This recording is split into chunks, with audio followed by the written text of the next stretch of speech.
Hai semua, coba kita berhenti sejenak, lalu pikirkan, apa yang bikin Indonesia tetap berdiri tegak sampai hari ini?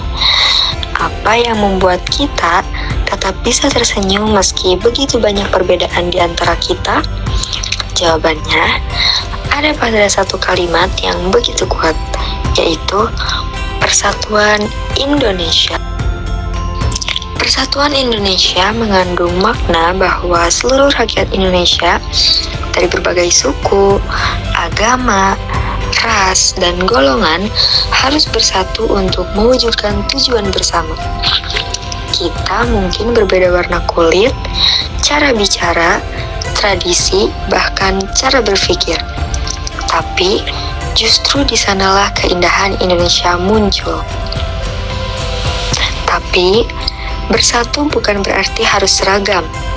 Persatuan tidak menuntut kita untuk meninggalkan identitas masing-masing, tapi mengajarkan bagaimana kita bisa berjalan beriringan, saling menghormati, dan saling menguatkan di tengah keberagaman. Karena seperti halnya pelangi, keindahan baru terlihat ketika semua warna bersatu di langit yang sama. Perjuangan kemerdekaan, semangat persatuan sudah menjadi senjata utama bangsa kita. Para pahlawan dari berbagai daerah dengan latar belakang yang berbeda-beda bersatu untuk melawan penjajah demi satu cita-cita, yaitu Indonesia merdeka. Tidak ada yang bertanya, "Kamu dari mana?" atau "Suku kamu apa?" Yang mereka pikirkan cuma satu, kita sama-sama Indonesia dan kita harus berjuang bersama. Dan semangat itulah yang harus terus hidup di dalam diri kita hari ini. Meski zaman sudah berubah, nilai persatuan tidak boleh luntur. Karena kalau dulu kita berjuang melawan penjajah, sekarang kita berjuang untuk melawan hal-hal yang bisa memecah bangsa. Perpecahan, egoisme, dan kebencian.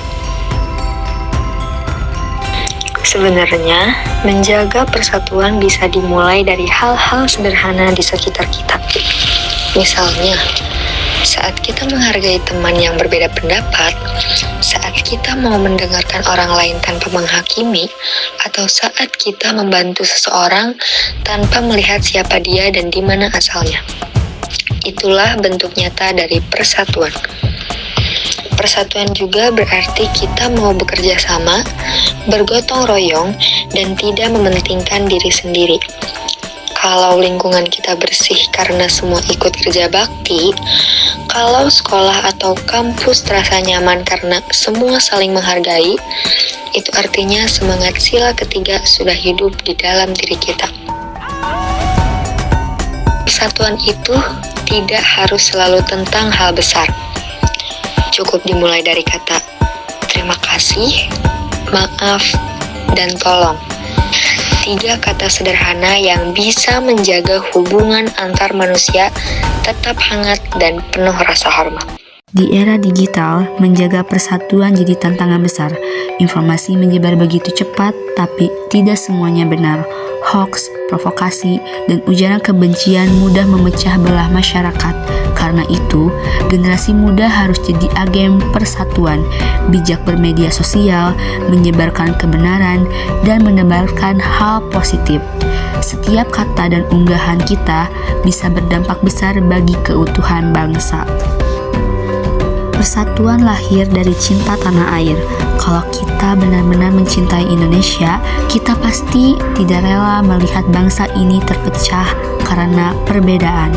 Cinta tanah air bisa diwujudkan lewat karya, prestasi, dan sikap sederhana seperti menjaga kedamaian di sekitar kita. Teman-teman, persatuan Indonesia bukan hanya tanggung jawab para pemimpin, tapi juga tanggung jawab kita semua. Kita bisa mulai dari diri sendiri, menghargai perbedaan, menebarkan kebaikan, dan terus mengingat bahwa kita ini satu keluarga besar bernama Indonesia. Jangan biarkan perbedaan membuat kita saling menjauh, karena sesungguhnya dari perbedaan itulah kita belajar untuk memahami, menghormati, dan memperkuat satu sama lain. Selama kita bersatu, tidak ada tantangan yang terlalu besar untuk dihadapi. Mari kita jaga persatuan ini dengan hati, karena di dalam hati yang bersatu ada kekuatan yang tak bisa dikalahkan. Kita Indonesia, dan selama kita bersatu, kita akan selalu menjadi bangsa yang kuat, berdaulat, dan penuh harapan.